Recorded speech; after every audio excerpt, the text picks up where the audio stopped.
1.10. What's going on, you guys? Welcome back to Channel Anderson and welcome to yet another GL550 video. In the last video, you guys saw us do a little bit of brake work, test out our new wheel setup, and in today's episode we are jumping into the engine bay because we have had a leaky expansion tank for quite a while. Honestly, I patch fixed it before I just ripped it out, but the little metal tube that sits inside of here is surrounded by plastic. This is a very notorious failure point for any coolant tank that uses something like this. So the plastic ended up breaking off, just the metal was there remaining, so I epoxied it.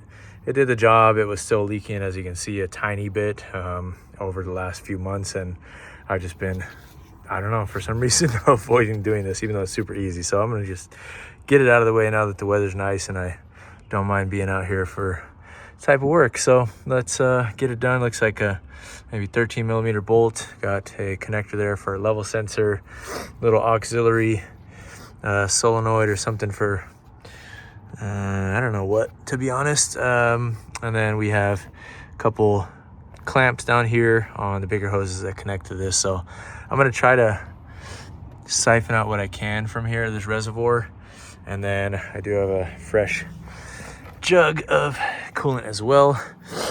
This hose, I knew I was gonna have to possibly sacrifice a little bit of it, but luckily it's got a good amount of room, so even if I have to chop it back here, it's not pulling on it to any severe degree by any means, so it'll still be fine. And that connection down here, yeah, it's got plenty of wiggle room, so we're good there. I'll just probably slice it down a little shorter, and aside from that, it's just getting these clamps off. These are pretty annoying if you're used to this type of clamps. I should probably buy the proper tool for these, but I still don't. I still use just regular pliers on them, and usually I can get away with doing that. So see if I can today. If not, I can replace them with hose clamps. So let's do this little by little. All right, just got those two clamps off. Luckily weren't too bad. I just used what do you call these, channel locks, and these kind of unique pliers that I have. Got the cap off, got this hooked off. I slid this little rubber grommet to the side because, you know, there's a lot of like hard plastic lines in here. I don't want anything to get hit while I'm lifting this out, so this will keep that out of the way. Connector's off, 10 millimeter nut is off, so I just need to drain this out, try to get as much fluid out just so I don't lose too much here. And then this should be relatively empty right now. This one's empty. Bottom one will have capacity, but I mean, we'll lose a little bit. It won't be too bad. We'll clean up this area afterwards. Get that undone. Oh my gosh, this thing is falling apart. Yeah, the plastic on these guys just doesn't hold together after a while, so.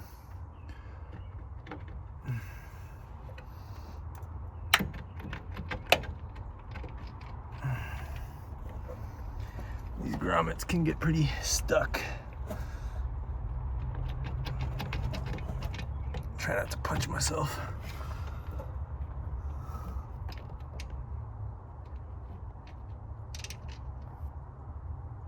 Little bushing came out of the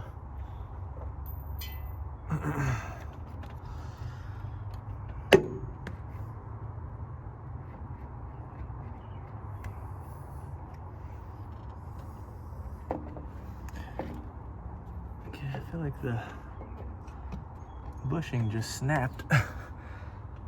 What are we missing on the other side? Oh, there's two. Another one. There we go. All right, one of them stayed in place and this one took the rubber grommet with it. So yeah, when I put these back in, I like to put a little bit of silicone grease on them to make it easy to slide in and out, but there's that. All right, guys, got those grommets back in, all siliconed up. Sprayed a little silicone in the area and just kind of wipe things down. Get rid of any old coolant spots. New one is going in. This is, I don't know, just a basically no-name one, but good reviews, good price, so should do the job for quite a while. I just snipped off the end of this hose right here, so you got a fresh surface, but funny enough, you guys won't be able to see this, but right inside of here, you can tell that little bulge here. It's like a little bypass kind of valve in there, so kind of interesting. So if you guys replace this hose, steal this out of it or get the factory part that has that little piece in there. So interesting, little hidden engineering.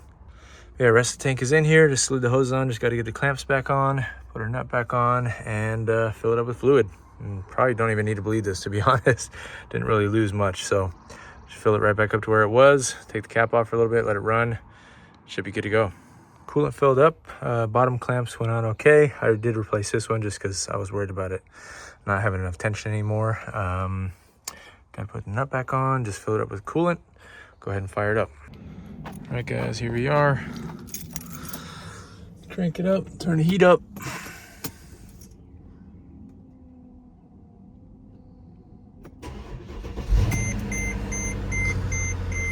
Put this on.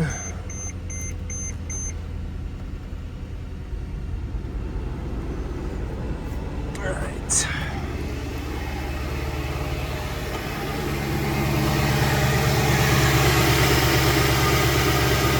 Yeah, level's not gonna go down much, so I think we're good right there. Sweet. I love this engine.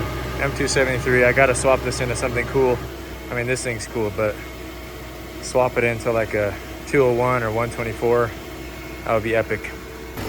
Next video we need to do maintenance-wise for this thing. You can hear we got a little bit of a chirp starting from one of the idler pulleys, so I'm gonna do the whole idler pulley, serpentine belt, and tensioner all at the same time. And then aside from that, we've got spark plugs. I've got new air filters for it, a couple other little things. So that'll be coming up soon. It is so nice being back in the good weather and not having to battle the elements just to do a small little job like this. Honestly, guys, like I know my channel is, known for the big, manual swaps and stuff like that. And, a lot of people find me from that, but these small little jobs are just as important as those big, DIY endeavors, because in reality, small little stuff is what keeps these cars on the road. And something like that, somebody that doesn't know how to DIY stuff could be paying, who knows, X amount of dollars for whatever shop to take care of it for them. If you got a good shop, then they probably wouldn't rip you off, but a lot of shops would, unfortunately, nowadays.